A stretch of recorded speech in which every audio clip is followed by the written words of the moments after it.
হ্যাঁ, ঘোরাঘুরির সাথে খাওয়া দাওয়াও ছিল, তবে সেটা একেবারে বাড়ি ফেরার সময় কন্যগর স্টেশনে নেবে সামনেই সাদে আহ্লাদে বলে একটা রেস্টুরেন্টে।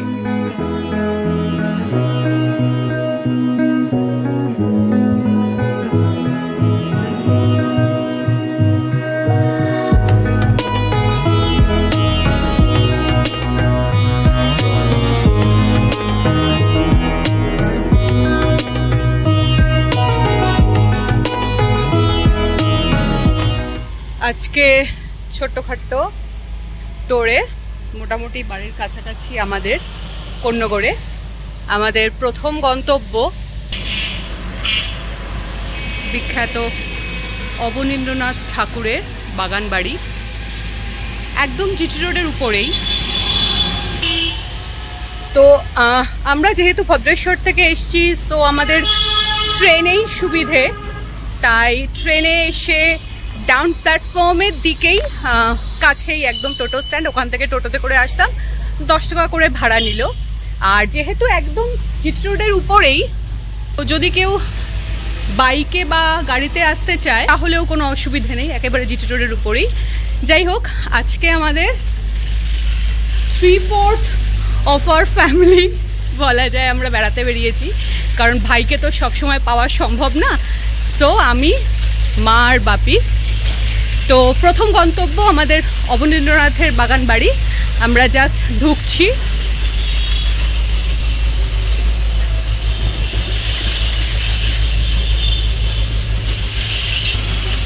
তো এই টিকিট কাউন্টার সামনেই আমরা এখন টিকিট নেব, নিয়ে তারপর ঢুকবো। এই গেট দিয়ে জাস্ট আমরা ঢুকলাম, সামনেই অফিস লাইব্রেরি রয়েছে, আর এই দিক দিয়ে চলে গেলে আমরা মূল বাড়ির দিকে যাব। তো এই দিক দিয়েও ঘুরে যাওয়া যায়। যাই হোক, এই 10 টাকা করে টিকিট, তো একেবারেই খুবই মিনিমাম প্রাইসে এখনকার দিন অনুযায়ী। তো আমরা প্রথমে এই দিকটা একটু ঘুরে নিয়ে বাগান দিয়ে ঘুরতে ঘুরতে মূল বাড়ির দিকে যাব। গেটের সামনে থেকে খুব সুন্দর সাজানো, পালকিতে নেতাজি সুভাষের ছবি, খুব সুন্দর বাগানটা। শুনেছি এখানে বিষাক্ত সাপ নাকি রয়েছে, তাই টিকিট কাউন্টার থেকেও বলে দেওয়া হয়, আর যিনি অফিসিয়াল রয়েছেন উনি বলে দিলেন যে বাগানের ভিতরে না ঢুকে পড়তে। ব্যাস, আমার মা শুরু হয়ে গেছে। কম বাজেটের উত্তম সুচিত্রার শর্ট দিয়েই ফাইনালি অফিসিয়ালি ব্লগটা শুরু করছি। আর সত্যি কথা বলতে কি, সপ্তাহের মাঝখানে মহরম উপলক্ষে পাওয়া এই ছোট্ট ছুটির দিনটা একেবারে জমে গিয়েছিল।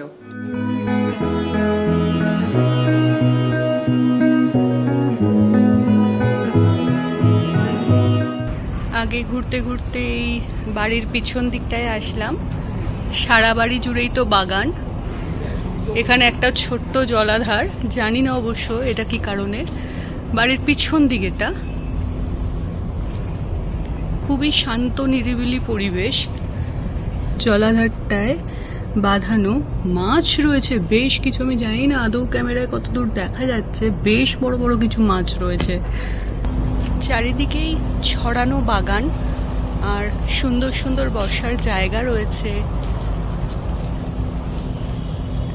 ছোটদের এবং বড়দের সবার খুব পছন্দের জায়গা হতে পারে এটা।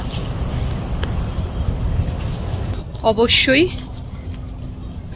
অবন ঠাকুরের বাড়ি যেহেতু, কাজেই স্পেশাল অ্যাট্রাকশন তো নিশ্চয়ই রয়েছে, কিন্তু তারপরেও বলবো জায়গাটা এমনিও বেড়ানোর জন্য খুব সুন্দর। সকাল 10টা থেকে 5টা অবধি খোলা থাকে, কাজে বেড়ানোর জন্য, সময় কাটানোর জন্য বেশ অনেকটা সময় পাওয়া যাবে।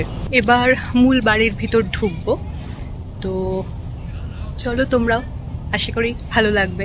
শান্তিনিকেতন থেকে একটু দূরে মিনি শান্তিনিকেতন, অথবা জোড়াসাঁকোর থেকে একটু দূরে আরেকটি ছোট্ট জোড়াসাঁকো, এমন অনেক নাম ও পরিচয় নিয়ে আজ বাড়িটি জেগে রয়েছে। যদিও অদূর অতীতে একটি দীর্ঘ সময় ধরে বাড়িটি প্রায় ধ্বংসাবশেষে পরিণত হয়েছিল এবং চারিপাশের বাগানও প্রায় জঙ্গল হয়েই ছিল, তবে অবশেষে কোন্নগর মিউনিসিপ্যালিটির প্রচেষ্টায় বাড়ি এবং বাগান পুনরুজ্জীবিত হয়ে ওঠে এবং 2020 সালে ফাইনালি জনসাধারণের জন্য খুলে দেওয়া হয়। হুগলি নদীর তীরে এই বাড়িটি তৈরি করিয়েছিলেন শিল্পী সাহিত্যিক অবনীন্দ্রনাথ ঠাকুরের বাবা গুণেন্দ্রনাথ ঠাকুর। মূল বাড়ি ও চারিপাশের বাগান মিলিয়ে প্রায় 13 বিঘা জমি, অত্যন্ত সুন্দরভাবে সাজানো গোছানো চারিপাশের বাগান। আর এই বাড়িটার ভেতর ঢুকলে মনটা যেন কোথাও হারিয়ে যায়। বাড়ির সবকটা দেওয়াল জুড়েই দারুণ সুন্দর সব চিত্রকলা রয়েছে, হাতের কাজের নিদর্শন রয়েছে। তবে হ্যাঁ, অবন ঠাকুরের নিজের হাতের তৈরি কাজ নয় অবশ্যই, তবে তার কিছু ছাত্রের কাজ রয়েছে এবং আরও অন্যান্য শিল্পীদের প্রচুর কাজ রয়েছে। এছাড়াও যেটা উল্লেখযোগ্য সেটা হলো অবন ঠাকুরের নিজের আঁকা যে ভারত মাতার ছবি, বিখ্যাত ভারত মাতার ছবি, তার একটা রেপ্লিকা।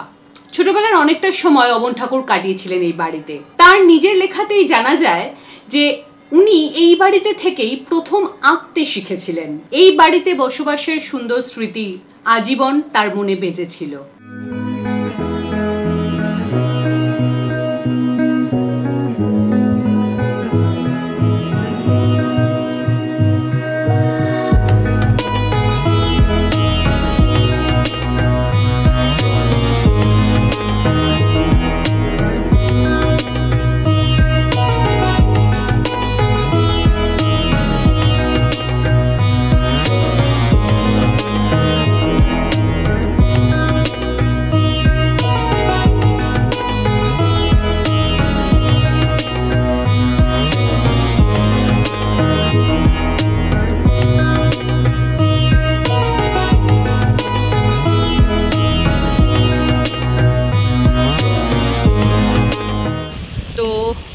বাড়ির থেকে আমরা এখন বেরোলাম, বেরিয়ে এই সামনে গঙ্গা, ঝিরিঝিরি বৃষ্টি শুরু হলো মনে হচ্ছে।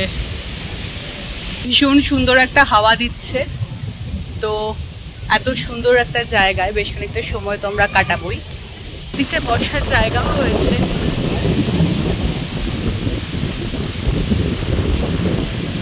ইতিহাসে জড়িয়ে থাকা এমন একটি বাড়ির দরজায় দাঁড়িয়ে বৃষ্টি উপভোগ করতে ভারী ভালো লাগছিল।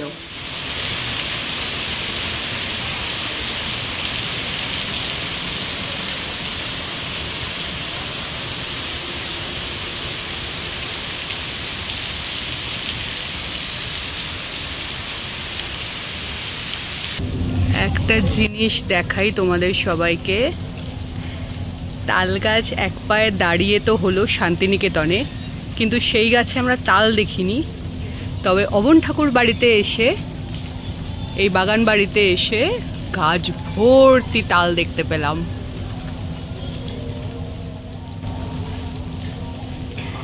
বৃষ্টিটাও এখন কমলো, তো সবাই মূল বাড়িতেই উঠে গিয়েছিল, যত মানুষজন রয়েছে, টুরিস্টরা রয়েছে। আবার বৃষ্টিটা কমতেই সবাই বেরিয়ে পড়েছে, ছড়িয়ে ছিটিয়ে গেছে। একটু যাও হালকা গরম লাগছিল, বৃষ্টিটা হয়ে যেন আরও একটু আরাম সবাইকে দেওয়া হলো। আরও সুন্দর লাগছে দেখতে চারিপাশটা। এই পিছনেই গঙ্গা, তবে গেটটা বন্ধ থাকে, তালা দেওয়া থাকে, কাজেই একদম গেটের সামনে গঙ্গার ধার অবধি যাওয়া যায় না। তবুও এটাই বা ক্ষতি কি। গঙ্গার ধার ধরে আমরা মূল বাড়ির বাঁ দিকে চলে আসলাম, মূল বাড়ির এন্ট্রান্সের মূল দরজার বাঁ দিকেটা। তো এইখানে সামনে এরকম নুড়ি বিছানো পথ, নুড়ি বিছানো একটা ছোট্ট গলি। আর আমরা এখন দেখতে পাচ্ছি আমাদের সামনেই অবন ঠাকুরের মূর্তি।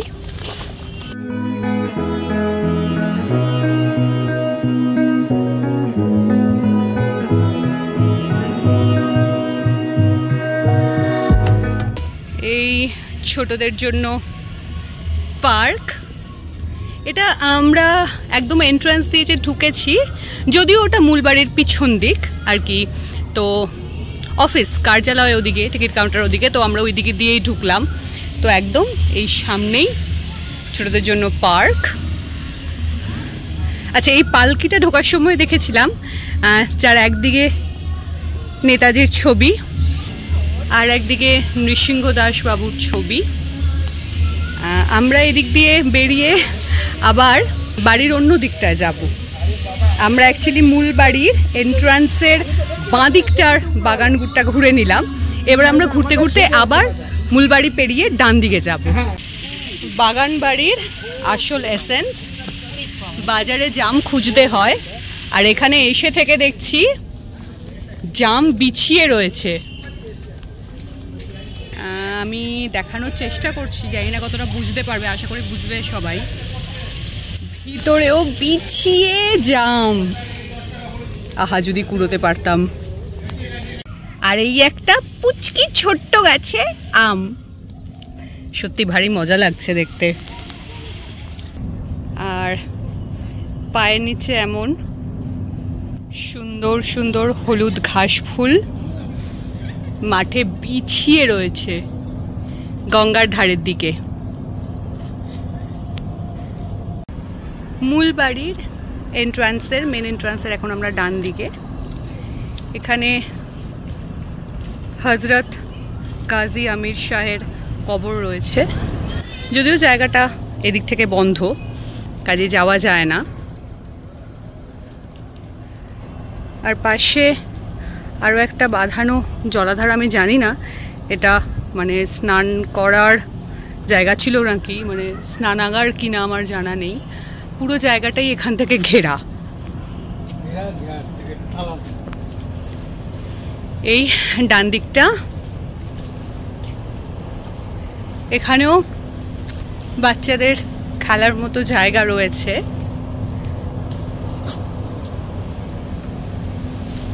আর এই দিক থেকে আবার সোজা ওইদিকে গঙ্গার ঘাট।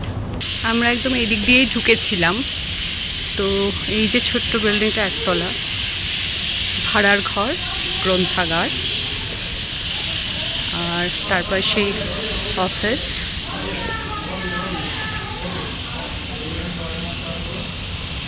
একবার লাইব্রেরি ঘরটায় ঢু দেবই, ঢু মারবই অবশ্যই।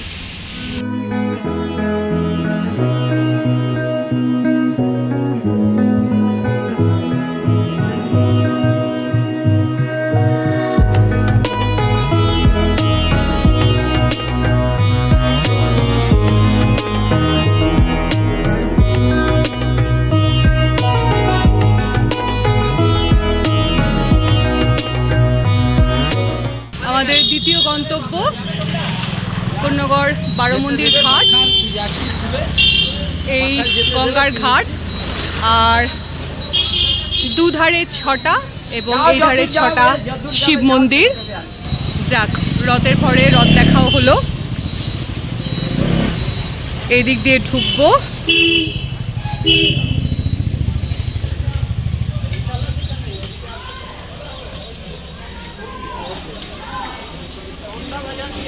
বারোমন্দির ঘাটও একেবারেই জিটি রোডের পাশে, কাজেই অবন ঠাকুরের বাড়ির সামনে থেকে একদম সোজা টোটোতেই চলে আসা যায়। 10 টাকা করেই ভাড়া নিল।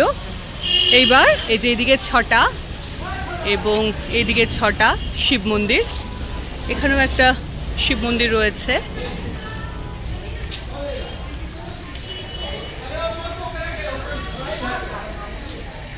আমরা আগে একটু গঙ্গার ঘাটের দিকে যাব।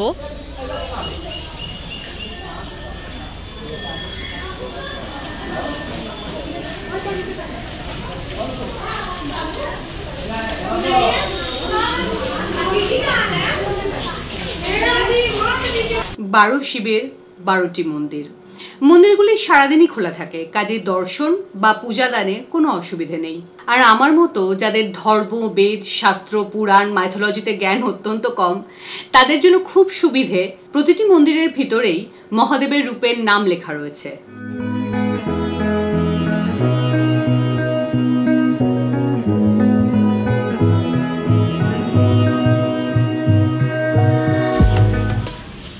ওই দিকের 6 মন্দির আমরা সবকটা মন্দিরে ঢুকতে পারিনি, কারণ রেনোভেশনের কাজ চলছে।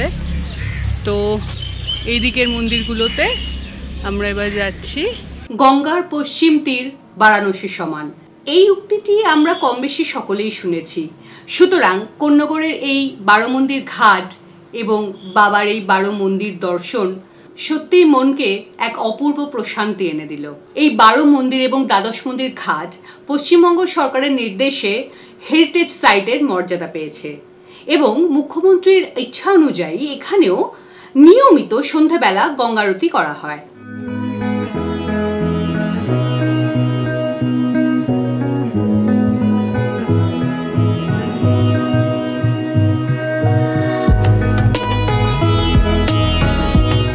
আমরা মহেশ্বরের দর্শন সেদিন শেষ করেছিলাম সোমেশ্বরের মন্দির দিয়ে। রীতি অনুযায়ী এই মন্দিরেও রয়েছে দেবী সিদ্ধিদাত্রীর মূর্তি, আর আমাদের বিশেষ পাওনা ছিল মহাদেবের চোখ আঁকা দেখতে পাওয়া।